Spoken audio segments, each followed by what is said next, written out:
Hello, this is going to be a video of my observations really on the antinatalist plus or ethicist position. A sort of way of preamble or way of introduction. I should say that I'm arguing from a position of someone who's followed the set of arguments from the origin of life, its implications, right through to the red button thought experiment, and can see no substantial counter-argument.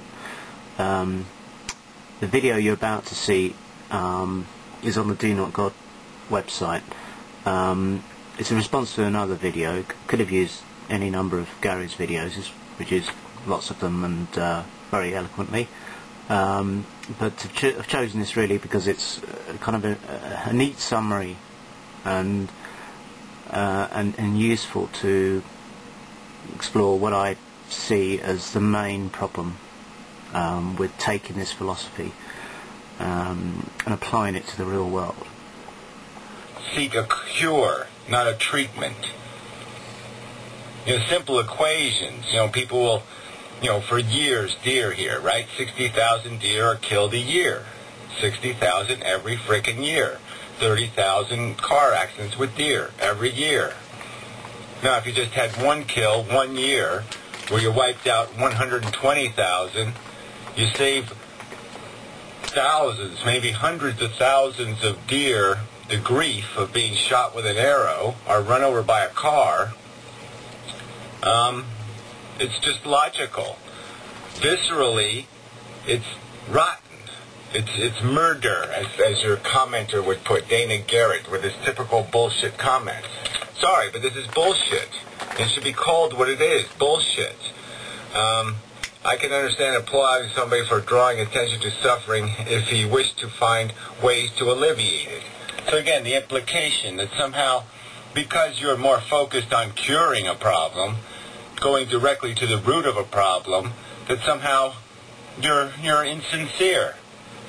Because somehow you say, we'll take a short-term hit.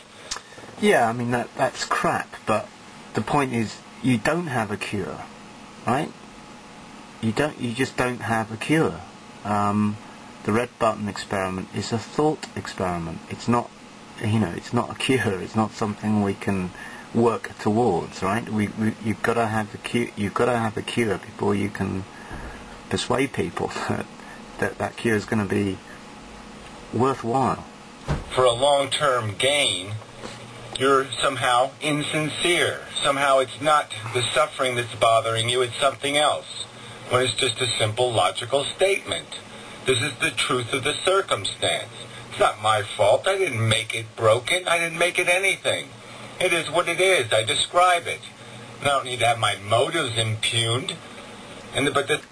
No, I mean, I personally don't doubt your motives. I think you seem like a thoroughly nice guy. This is your method, and then you say, why is he reacting? Why is he being a psychological animal and taking offense at the fact that he's being impugned, that his character is being minimized and diminished and offended? Why shouldn't I be offended? You do this in the context of all this cult rhetoric, all this other bullshit. Your first video on this subject was obnoxious. I don't remember it, but I'm sure it was utterly obnoxious in terms of the insults, the veiled criticisms and critiques, some sort of nonsense about the superficial philosophy of the deconstructionist and the reductionist and the some other bullshit. Yeah, and that is bullshit, but absolutely. But it's also bullshit to say to someone who is pointing out, for instance, say, the reality of evolution and how awful it is.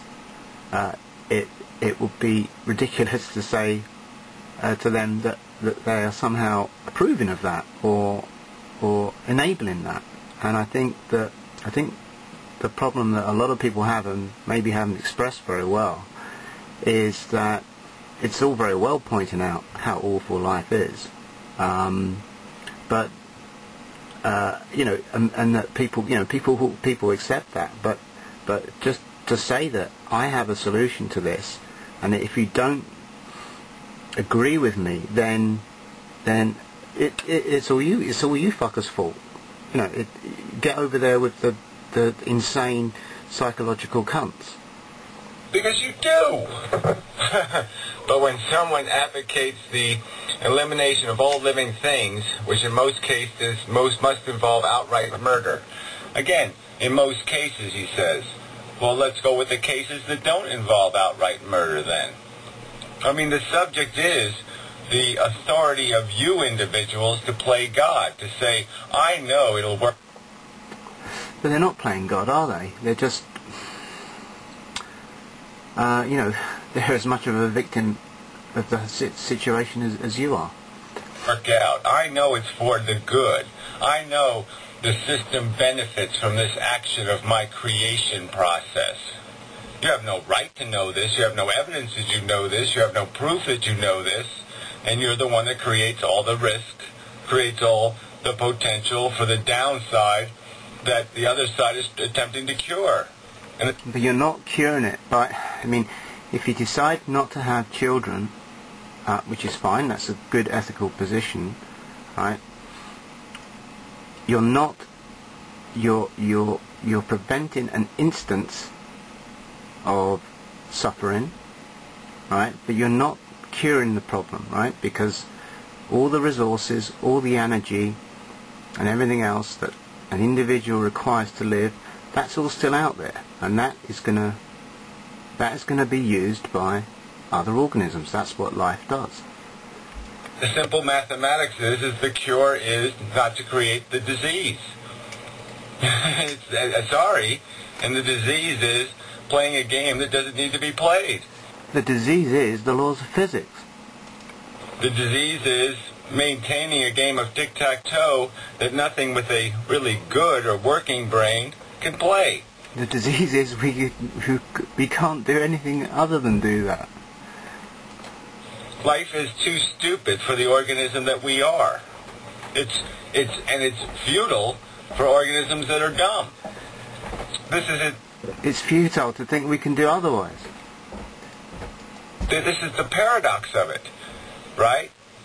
It can't be played humanely by organisms that lack intelligence, so it's out, because they'll just end up killing each other's babies and causing all kinds of harm and creating huge attrition. But it can't be played by intelligent organisms either, because they can see past the fake carrots put in front of them and the phony whip. They can see past these biological mechanisms that are attempting to control behavior. And they can say, well, I can see past those carrots too, but I just can't see how I can affect the laws of nature. That's a stupid mechanism. This is subjective nonsense. This aesthetics crap is superficial emotional goo. It doesn't have any integrity in defining real value. Real value is in the cure. Real value is in the statement that it's better off for the deer not to exist than to exist as farmed wildlife, to exist as hunted and tormented organisms. Jesus. Involve outright murder. Then his rhetoric about a concern for suffering is transparent. Listen to this. Pretext for wishing to enact the most, what is that word? Medocious and psychopathic fantasies imaginable. Yeah, well, that's here. I'm not supposed to be offended by this rhetoric. I'm a sociopath and a psychopath and a mendacious, badly motivated individual because I see the cure. Because yeah, I mean, all that's crap, right? Because, you're obviously not a psychopath. But I suppose the implication is, of unleashing this philosophy, is that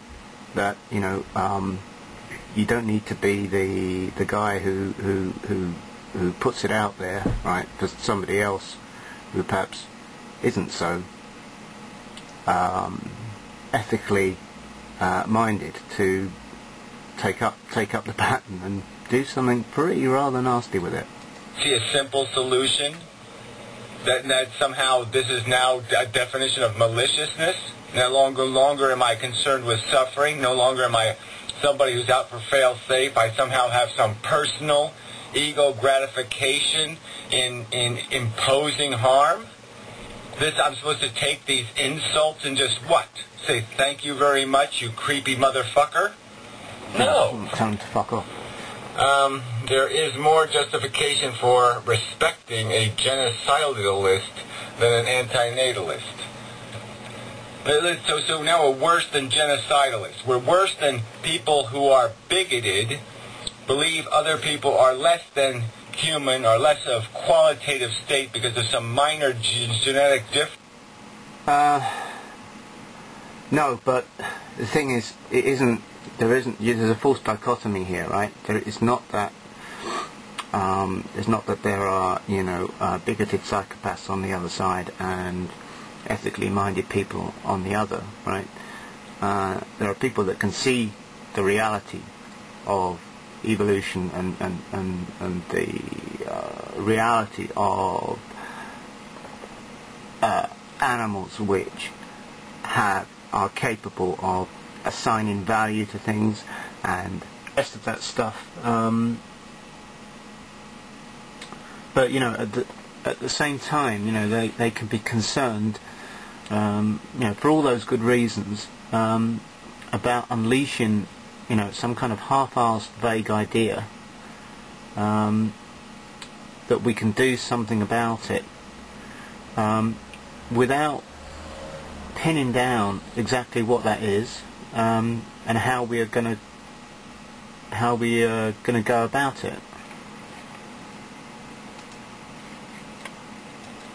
More respectable than this hard antinatalist who just says you don't have a right to play God. You don't have any competence or capacity. You never had to pay a test to pass a test to have a penis. It's just the truth. Not one fucking test did you have to pass to be able to shoot that gun. True. And so it's wrong for somebody to question whether you should ever have the gun in the first place, whether the gun should even be invented. It's a replicating molecule. It's a piece of chemistry. 4 billion years of gladiator war. Do you have some other explanation of our origin? No. And somehow it's intrinsically brilliant? No. To create organisms just chasing little packets of energy so they can replicate a molecule? And because we've been psychologically conformed by evolution to desire to play, that's justification for playing? No because we desire to do it? I mean... No, but the point is, we've no right to play God, but we're not gods, right? And part of not being a god is that we can't change the laws of physics. Well, as far as, well, it's just preposterously unrealistic to think that we could ever be able to do that. Yeah, just be gamed by a molecule. But I should accept this kind of rhetoric. It's on your video. I should accept that daily. I should take a dose of that daily. No. And not fight back. Not defend my integrity. Well, fuck that shit, buddy. Yeah, fuck it. I mean, this critique is quite obviously self-serving. It has nothing to do with the truth. You ask for it, you get it. You want to cook in the kitchen, and you want to blow all the heat at me? Well, screw that. But at the same time, I think that it can get in the way of this very engagement.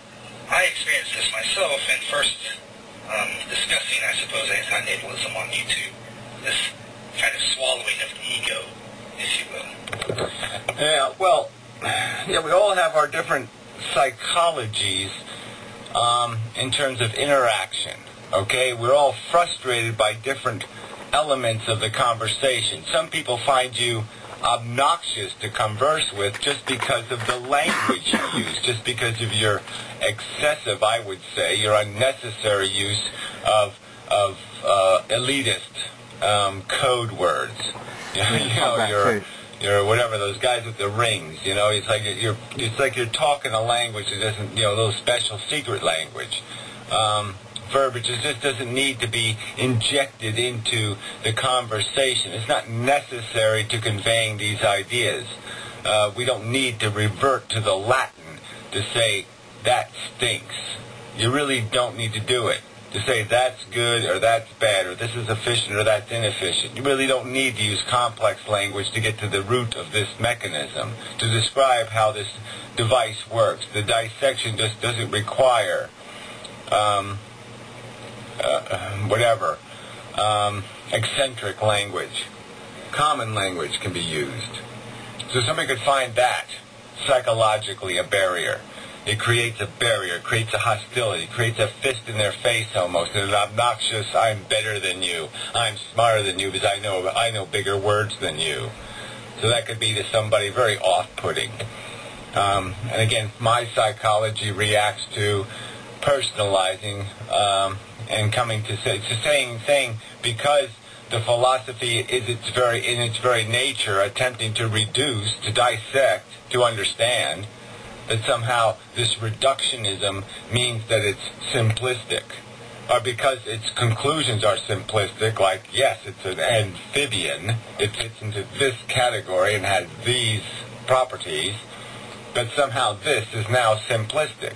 Now that I have arranged it, I have described it sufficiently in just 2 paragraphs, that somehow that means the philosophy is itself simplistic, because the mechanism is simplistic. I mean, these kind of bogus accusations are to me very abhorrent. I'm very hostile to them. It's a stench I don't like to smell. So yeah, we all have our sensitivities. We all have things we're going to react to. Some people can't stand the cunt. You say cunt. Oh, fuck, they fly off. They just wet their pants all over the place. The end of the world has come. So it's just little words. Little simple words. He called me a genitalia. It's all over. I can't think anymore. My brain has to explode because he called me a genitalia. It's all over. Yeah, so we all have our individual sensitivities. The bottom line is, yeah, it's a hot kitchen. You got to play in the kitchen that exists. We're going to have to get over that shit to have a conversation. But I'm not going to be perpetually and continually put on the defensive as if I'm obligated to explain how I'm not a cult. Or yeah, I guess we're, I don't know, I've not heard anybody say this really explicitly, but I think what it is that people, they've done the experiment, right, and they're scared because they think, well, yeah, what is the harm of pressing the button? But then they're thinking, but this is just a thought experiment, right? Thought experiments are things that you do because, it will be, it's an experiment that nobody would do, right? Either because it's too complicated or take too long or be too unethical to do, right? And so if you're of the mind of, well, no, it would be no problem to press that button, then you're thinking, well, okay, but we haven't got that option, right? So what fucking insane option would somebody justify, Okay, just explain to some other asshole how I'm not using the depressed people or manipulating the depressed people or playing this or doing that or all this other bullshit. That's not my agenda. I have better things to do with my time than waste my time defending myself against faceless evidence. Well, for what it's worth, I don't think you're manipulating anybody.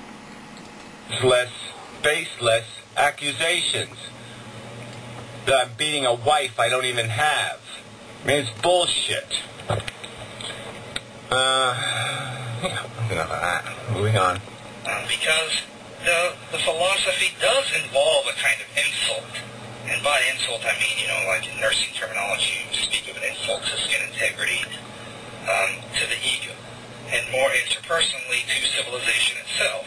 Not relevant, really, is it? Yeah, and that shouldn't be... Okay, that's something you can react to. I guess I can't say, but it shouldn't be any harder than getting over the idea of Santa Claus or the Easter rabbit or anything else for philosophers. They've already taken these steps. And for nihilists to play these games, for nihilists to say that they have this sensitivity, that you're attacking your traditions or your notions, nihilists are supposed to be past that. God is dead. Now they're supposed to be remaking the world not in God's image. So why are you so hostile to the idea that a non-God vision of the world might say it's a replicating molecule, it's a gladiator war, it accomplishes nothing, it climbs a mountain of crap, of ego crap, to stick a flag that just sinks. Yeah, it doesn't do anything. There's really no point in it. That shouldn't be hostile to the nihilist philosophy. So those who value the propagation of life, it is quite natural to see this system of philosophy as an existential threat. Well, value, to value something is okay, but understand what the value is. If you're going to argue that you personally value it, that you personally place a value on it, well, that's one thing. But to argue that there is value in doing it, that there is value intrinsic in the existence, that is something that has to be defended. And it is the unwillingness to defend that perception, that mere perception of value, the mere perception, the mere artificial creation of a value. Diamonds are intrinsically of no value. They just sit in the ground. They're just a property, just a way that carbon can be arranged. There's no intrinsic value. There's not even much functional value beyond the industrial purposes. But humans have put value on it because of sparkly or some other visceral reaction they have when exposed to the diamond and exposed to the ego representation that carries with it, the peacock feather nature of it.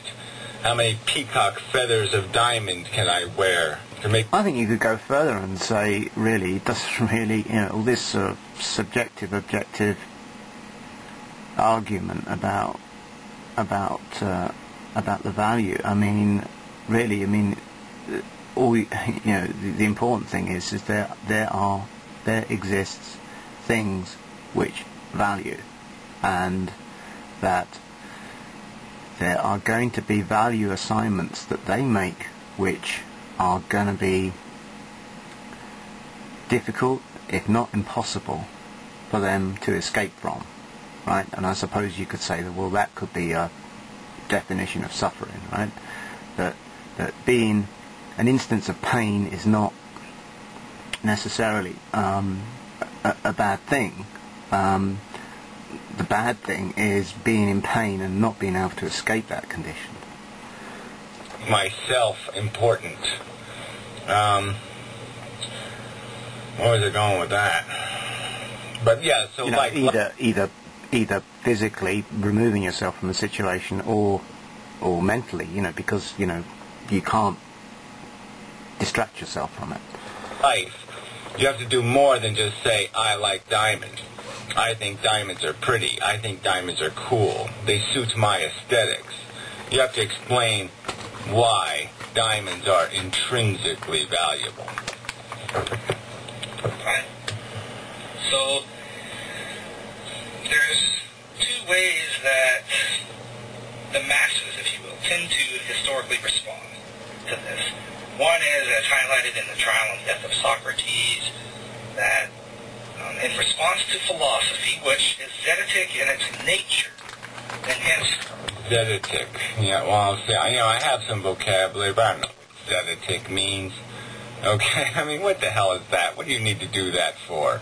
Zetetic. Who uses this word? How many times has it been used in human history? It's just unnecessary. So philosophy is zetetic in its nature. Now, look, philosophy, again, is a description of reality. If you're doing something else, in my opinion, it's not philosophy. If you're not describing reality, if you're feeling, if you're poeticking, if you're doing some other kind of crap, it's not philosophy. Philosophy is trying to be as explicit and as accurate as possible in creating sentences that describe the truth of what life is, what the universe... Yeah, and I don't have any problem with your description of reality, but the thing is that you're, if you like, you're proposing that there's a cure, and I think that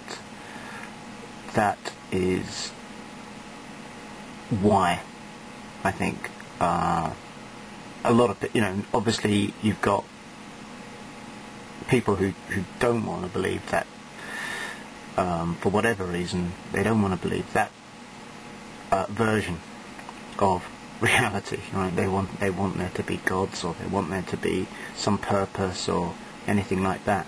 But the thing is, that it's perfectly reasonable to have a position of accepting your version of reality and not coming to the conclusion that you have the cure, because you don't have the cure. Is what this is, what the thing is. It and its environment. That's philosophy. Threatening to civilization, which is contingent upon a kind of shared ontology. Or, again, so that's another stipulation of yours. This contingency on a shared, ideology, theology. What we have to share is a common vocabulary, a common respect for explicit facts. I mean, facts that really are no longer reasonably disputed. There has to be some sort of reasonable frame that we exist in. If we're going to let unreasonable keep leaking into the purity of the water is unconsumable. It's the unreasonable belief is a pollutant. It destroys the function of logic. If you compromise with unreasonable belief, you will have nothing. You'll have a poison pie. And so on. Is to kill, to strike against that which so threatens you. Right? I don't think there's any risk in our modern Western societies of this for the likes of Inmendham. But the second is... Well, I don't even know what that implies, but... I mean, are you saying I'm too weak to destroy it all? I'm too weak to conquer it all, to facilitate and accomplish my curative ends, to apply my lethal final cure? Well, to be honest, I mean, I don't know you, right? But from my perception of what your character and your ethical outlook and everything else, I don't think you would. And because it really depends on what that cure is, and we know that if the cure was pressing a red button, then sure, you'd do that. I'd do that. Many other people would do that. But we know that's not going to be. There isn't going to be a nice way of doing this. And the problem with the philosophy is it leaves it entirely open-ended as to how much horror you would be prepared to use in order to make the cure, right? If what you're setting up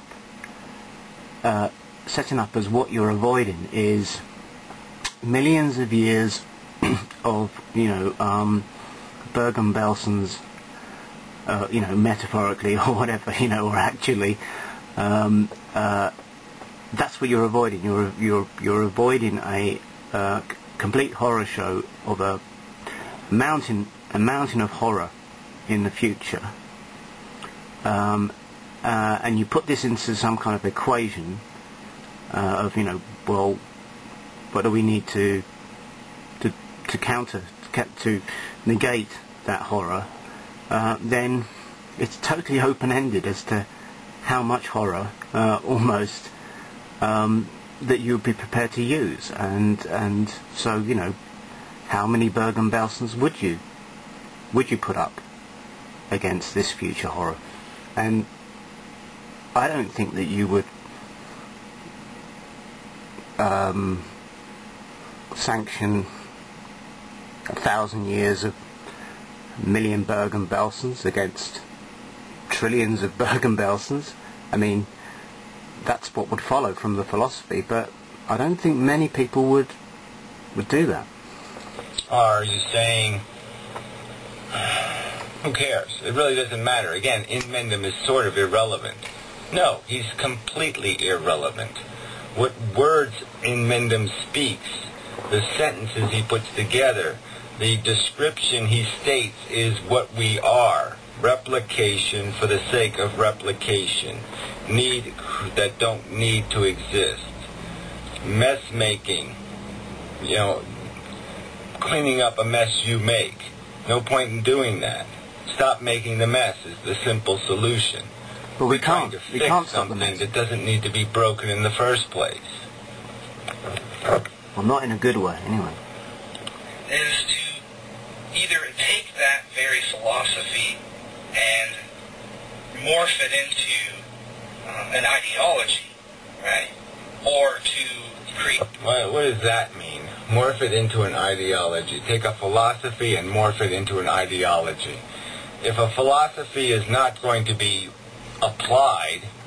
Well, I guess maybe, I don't know what he's trying to say, but what you could say is that